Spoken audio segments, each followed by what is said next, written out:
नमस्ते दोस्तों, कैसे हैं आप सभी। मेरा नाम है दीपक। स्वागत करता हूं आपका कलेक्टर जी पर। जीतेंगे हम ये वादा करो, कोशिश हमेशा ज़्यादा करो, किस्मत भी रूठे पर हिम्मत ना टूटे, मजबूत इतना इरादा करो। बहुत बढ़िया, हम भी अपना इरादा बहुत मजबूत करेंगे। तो चलिए शुरू करते हैं आज की क्लास। आज है 17 मार्च 2023। देखते हैं आज के कुछ महत्वपूर्ण करंट अफेयर्स। पहला प्रश्न, राष्ट्रीय टीकाकरण दिवस कब मनाया जाता है? ऑप्शंस 1 मार्च, 3 मार्च, 4 मार्च या 16 मार्च। तो इसका आंसर है 16 मार्च। नेशनल वैक्सीनेशन डे 16 मार्च को मनाया जाता है। ठीक है। 1 मार्च को क्या मनाया जाता है? शून्य भेदभाव दिवस।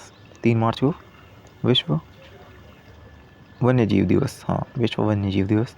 और 4 मार्च को राष्ट्रीय सुरक्षा दिवस। तो प्रतिवर्ष 16 मार्च को राष्ट्रीय टीकाकरण दिवस मनाया जाता है। यह टीकाकरण अभियानों को बढ़ावा देने के लिए पहला और संक्रामक रोगों को रोकने में टीकों की महत्व के बारे में जागरूकता बढ़ाने के लिए कि संक्रामक रोगों को रोकने के लिए टीके कितने कारगर होते हैं, कितने महत्वपूर्ण होते हैं, उनके बारे में जागरूकता बढ़ाने के लिए यह मनाया जाता है टीकाकरण दिवस।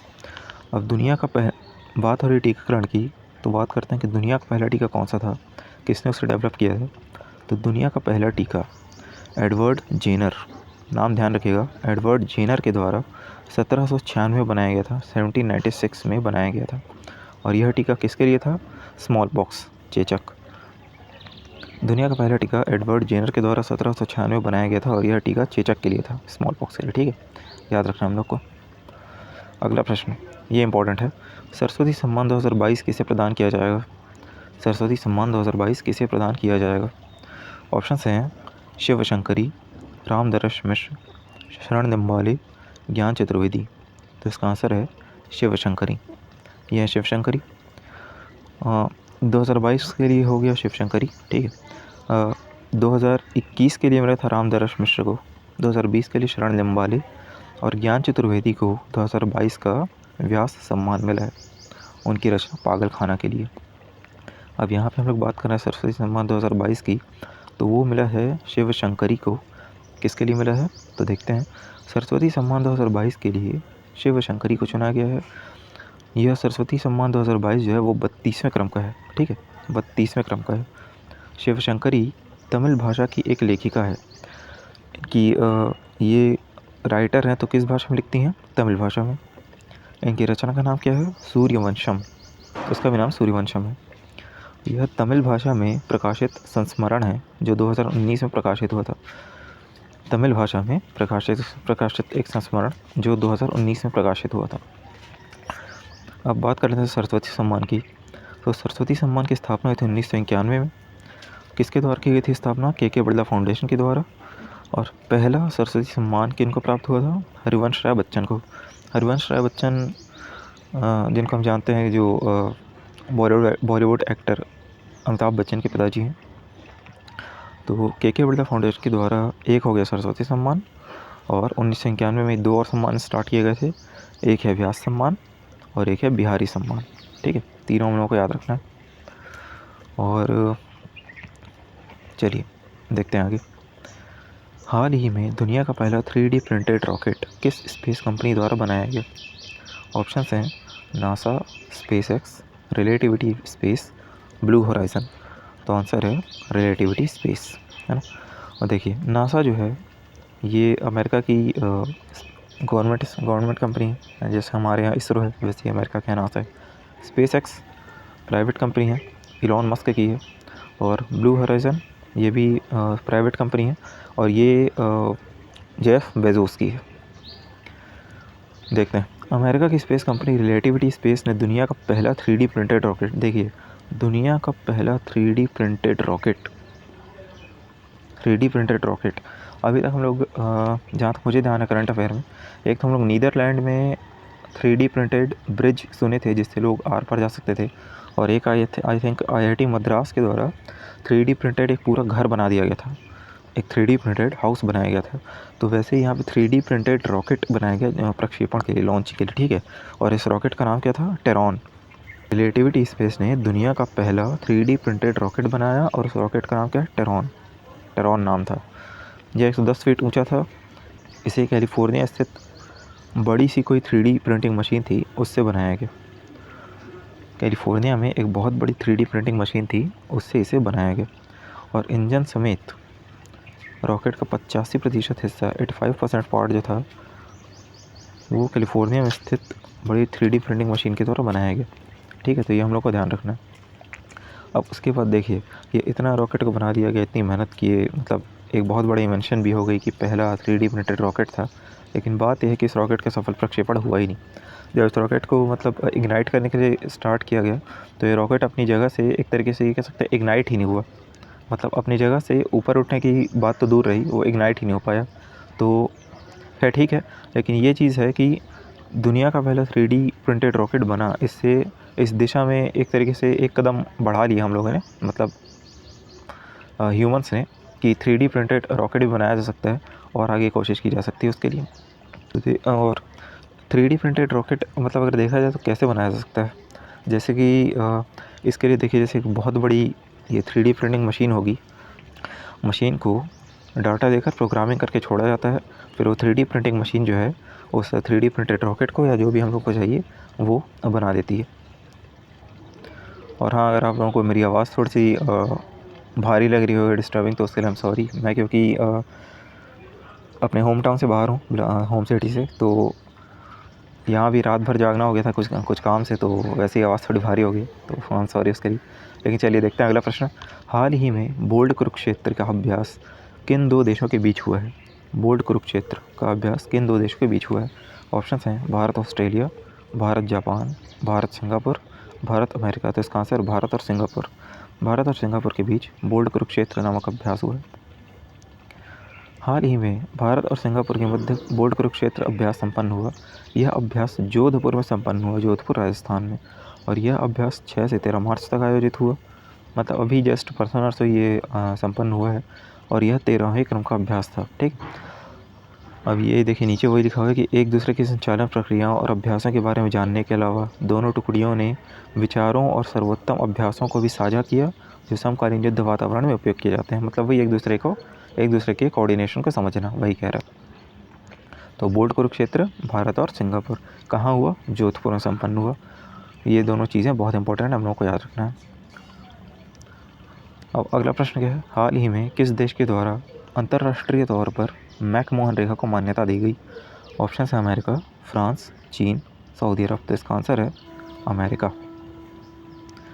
अमेरिका द्वारा मैकमोहन रेखा को औपचारिक तौर पर मान्यता दी गई है। देखिए, अमेरिका को क्योंकि एक बहुत बड़ी कंट्री माना जाता है, जियो पॉलिटिकल इवेंट्स में अमेरिका को बहुत बड़ी कंट्री माना जाता है, तो इसीलिए अमेरिका का मैकमोहन रेखा को औपचारिक तौर पर मान्यता देना बड़ी बात है।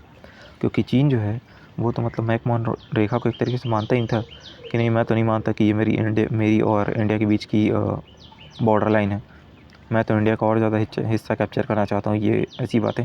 लेकिन अमेरिका ने कहा है कि वो मैकमोहन रेखा को औपचारिक तौर पर मान्यता देता है कि ये इंडिया और चाइना का बॉर्डर है। और साथ ही ये भी मानने से इनकार कर दिया अमेरिका ने कि अरुणाचल प्रदेश चीन का हिस्सा है।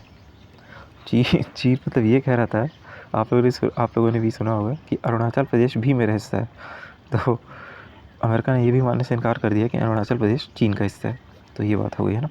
उसके बाद मैकमोहन रेखा के बारे में अगर हम लोग देखें तो मैकमोहन रेखा जो है भारत और चीन के बीच अंतर्राष्ट्रीय सीमा रेखा है। यह सन 1914 में भारत की तत्कालीन ब्रिटिश सरकार और तिब्बत के बीच शिमला समझौते के तहत अस्तित्व में आई थी। मैकमोहन रेखा भारत और चीन के बीच सीमा रेखा कभी अस्तित्व में आई थी? 1914 में अस्तित्व में आई थी। ठीक, अगला प्रश्न। विश्व मुक्केबाजी चैंपियनशिप की मेज़बानी कौन कर रहा है? ऑप्शंस हैं Uzbekistan, Bharat, United kingdom, Brazil. तो इसका आंसर है भारत। देखिए क्या है, विश्व मुक्केबाजी championship, world boxing championship, world championship है, इसलिए बहुत इंपॉर्टेंट है। और वो भी भारत इसको कर रहे हैं मेज़बानी, तो पढ़ना ही है। IBA मतलब इंटरनेशनल बॉक्सिंग एसोसिएशन, विश्व मुक्केबाजी चैंपियनशिप की मेज़बानी भारत द्वारा की जा रही है। इस चैंपियनशिप का आयोजन देखिए, अब ये जो स्लाइड है इसमें एक एक पॉइंट बहुत इंपॉर्टेंट है। जैसे पहला पॉइंट क्या है? मेज़बानी भारत द्वारा की जा रही है। दूसरा पॉइंट, आयोजन कब से कब तक है? 15 से 26 मार्च, डेट इंपॉर्टेंट है। उसके बाद भारत इस विश्व प्रतियोगिता की मेज़बानी जो है वो तीसरी बार कर रहा है। ठीक है, थर्ड टाइम। 2006 और 2018 में पहले कर चुका है, अब ये तीसरी बार कर रहा है। और इसी के साथ भारत जो है वो मैक्सिमम टाइम्स, सबसे ज़्यादा बार इस प्रतियोगिता की मेज़बानी कर चुका है। ठीक है, अब अगला क्या लिखा हुआ है, IBA महिला विश्व मुक्केबाजी चैंपियनशिप 2023 के लिए मैरी कॉम और फरहान अख्तर को ब्रांड एम्बेसडर बनाया गया। तो इस चैंपियनशिप के लिए किन्हें ब्रांड एम्बेसडर बनाया गया, दो लोगों को, मैरी कॉम और फरहान अख्तर। मैरी कॉम एक बहुत ही फेमस खिलाड़ी बॉक्सिंग की और फरहान अख्तर एक बहुत ही फेमस एक्टर बॉलीवुड के, इनको ब्रांड एम्बेसडर बनाया गया है विश्व मुक्केबाजी चैंपियनशिप 2023 का। और उसके बाद ये होगा 4 पॉइंट इंपॉर्टेंट सभी। एक और है, यह चैंपियनशिप नई दिल्ली के इंदिरा गांधी स्पोर्ट्स कॉम्प्लेक्स में आयोजित की होगी। ठीक है, किसके द्वारा आयोजित की जाएगी, तो BFI के द्वारा। BFI क्या है, boxing federation of India. Boxing federation of India के द्वारा यह चैंपियनशिप नई दिल्ली के इंदिरा गांधी स्पोर्ट्स कॉम्प्लेक्स में आयोजित की जाएगी, ये याद रखना है। तो पाँचों पॉइंट इंपॉर्टेंट है। देखिए, IBA विश्व मुक्केबाजी चैंपियनशिप की मेज़बानी भारत द्वारा की जाएगी। पहला, कब से कब तक, 15 से 26 मार्च। कितनी बार भारत इसकी मेज़बानी कर चुका है, पहले 2 बार कर चुका है, 2006 2018 में, अब तीसरी बार कर रहा है। ब्रांड एम्बेसडर कौन बनाए गए हैं, मैरी कॉम और फरहान अख्तर। उसके बाद यह चैंपियनशिप कहाँ आयोजित की जाएगी, तो नई दिल्ली के इंदिरा गांधी स्पोर्ट्स कॉम्प्लेक्स में, BFI के द्वारा, बॉक्सिंग फेडरेशन ऑफ इंडिया के द्वारा। तो ये सभी इंपॉर्टेंट है। अभी करंट वर्ल्ड चैंपियन कौन है, वैसे जैसे वर्ल्ड चैंपियनशिप होने वाला है मुझे, या फिर चल रहा है दिल्ली में, तो करंट वर्ल्ड चैंपियन कौन है, मतलब पिछले बार किसने वर्ल्ड चैंपियनशिप जीती थी बॉक्सिंग की महिलाओं में, तो वो कौन है, निकहत ज़रीन, बहुत ही प्रख्यात खिलाड़ी भारत की। ये किस राज्य से बिलोंग करती हैं, किस राज्य से आती हैं, तो ये आती तेलंगाना से। ठीक है, और इनकी ये कैटेगरी ध्यान रखिएगा, 50 किलोग्राम के लिए खेलती हैं, 50 किलोग्राम। अगला प्रश्न, हाल ही में प्रेसिडेंट कलर का कर्टन रेजर पुरस्कार किसे प्रदान किया गया है। ऑप्शंस हैं, INS वसुरा, INS Dronacharya, INS Sahyadri, INS ज्योति। तो इसका आंसर है INS द्रोणाचार्य, इसे प्रेसिडेंट कलर दिया गया। INS द्रोणाचार्य को प्रेसिडेंट कलर कर्टन रेजर पुरस्कार से सम्मानित किया गया। राष्ट्रपति द्रौपदी मुर्मू द्वारा प्रेसिडेंट कलर से सम्मानित किया गया।